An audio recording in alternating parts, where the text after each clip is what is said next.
Rock on the Range 2014, fanbase.tv, Matt Pinfield hanging out with Johnny and Johannes from a band called Avatar. I love their Black Waltz album, and I was just telling them that. It was their last album, of course. They have a new album called Hell the Apocalypse. Just good to see you guys, man. How are you? Cool to meet you. Very good. It's great, man. Very good. Culturally shocked. It was very quiet on the bus before we went in here, so it's oh, you mean like we're feeling a bit messed up, you know? Were you like it's sleeping, or it's like it's like that overexposure, kind of like you know what I mean? Yeah, you know, when you go from 0 to 100, like that. Like that. You know? Absolutely, man. It's cool. How long have you guys been in the country this time around? What is this? Our third or fourth week? Something like that, yeah. It's great. So in total, we're doing like this. It must be our third week because we're doing a 5-week run this time. Yeah. Before heading home and doing European festivals and stuff. Yeah, it's so good that you're doing that, guys. What were some of your favorite bands growing up? I mean, I know you know the guys and these people. What do you like? But who did you love? Like, what was your? For me, it was very eye-opening to hear Black Sabbath for the first time. How old were you? Like 11? Yeah, I guess so, you know, and around that age there was so many stuff I listened was pretty heavy without realizing I was turning into a metalhead. What really pushed me over the edge was a European band called Halloween. Yeah. That, you know. Why Halloween? Yeah. Keeper of the Seven Keys. Exactly. There you go. There we go. That's great. I love that record. Someone that knows. Someone that knows. Dude, I love that. Good. Yeah, it's great. I love that band. I love that record too, man. It was very cool. Great record. That is, you know, that album for me. It said, you know, how fast things can be and how epic and everything and that. And great choruses too. Like the songs were great. Everything about it playing fast, but fucking you could sing to it. I mean, for me that was important. You know what I mean? So when I first got that record, I was like, who are these dudes? And it was just fucking great. It's really cool stuff. And how about yourself? First record? It was probably Metallica. Yeah. I must say, there's so many other aspiring young drummers. Yeah. It was Metallica that started me. I know, and you know, Did it start with you breaking your leg or something like that? Yeah, I did. Yeah. Really? Did it really? Yeah, bro. It was a summertime vacation, and the first thing I do before, when I was like 14 years old, I break my leg. Really? What was it? How'd you do it? Were you like riding a bike, or were you running off a dock into water? I was playing basketball and was stupid on school, you know. Yeah. So accident. So I had nothing to do on an entire summer. So my parents pretty much gave me a drum kit. So I had to sit with this leg up and play with all this. And so you learned to do like just play the drum kick with like the one foot and then everything else, and just do what you do. The double bass followed. Double bass is later. That's later, right? But that's cool though, man.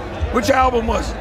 Right, don't kill me, but it is Load and Reload. I love them. Listen, I love them too. I did so much stuff with the guys back then. There's footage of me with James and Kirk, and me and James are switching off singing Cowboy song with Thin Lizzy in the tour bus, and Kirk's playing the guitar. We're doing like UFO. We're just hanging out, you know. And I love those records. I love them. Those are brilliant. Fuel's one of those badass songs ever. Can't fuck with that. Yeah, it is.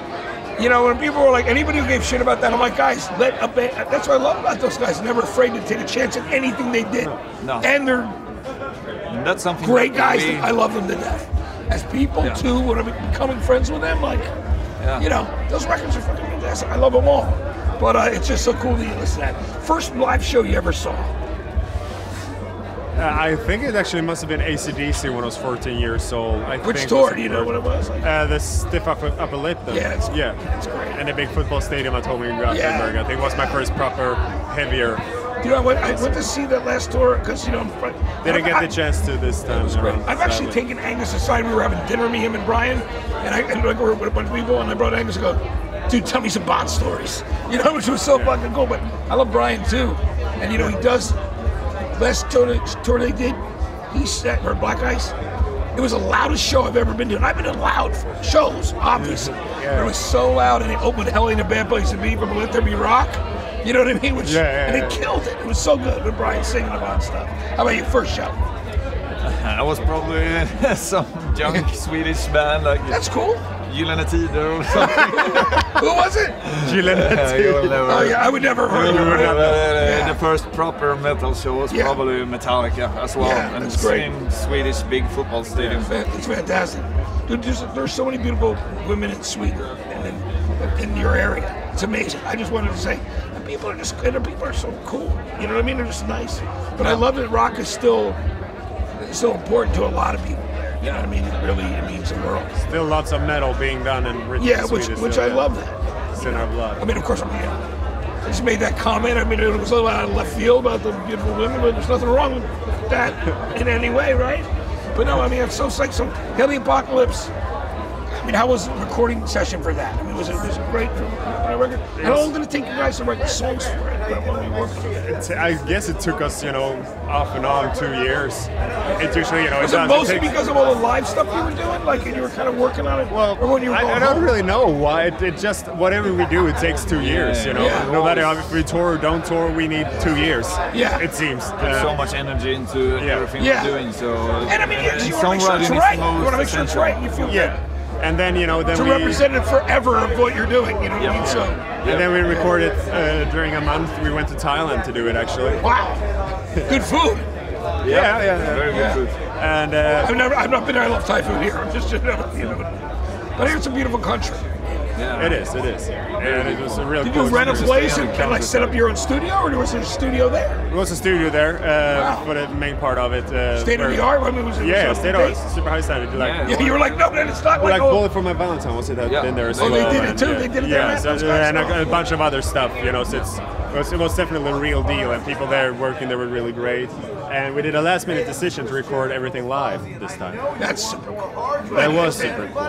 That's awesome. Yeah. It was. How was it trying to isolate the sounds though? Like when you're playing drums, like what did you use to make? I mean, or did you not give a shit that was cool when the sound bleeded? Well, they had a couple of rooms, Yeah. There was a slight bleed, but only a natural one. So live, Yeah. You don't have to care about if you can hear some leak from the guitar amp. You don't care if it's live and you can actually play the songs. Not like other people punching shit in. It's more about energy. It's more about catching the energy than catching the perfect sounds. And metal nowadays is more about catching the perfect sounds than catching energy, and that's what we want to idiosyncrasies about records that you love, that like there's little imperfections that would make them great, and you remember you hear that exactly thing. And for every year that goes, people are chasing perfection more and more in a way that kills metal, kills basically. The spirit.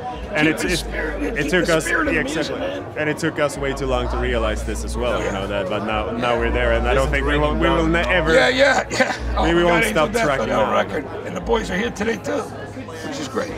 So I'll see Kerry and David, guys. I just wanted to say thanks for coming by and hanging out with me. It's a pleasure. Johnny, great to meet you. Johannes, it's a pleasure. It's a pleasure. Good to meet you. Hanging out with Avatar, Rockin' the Range 2014, fanbest.tv.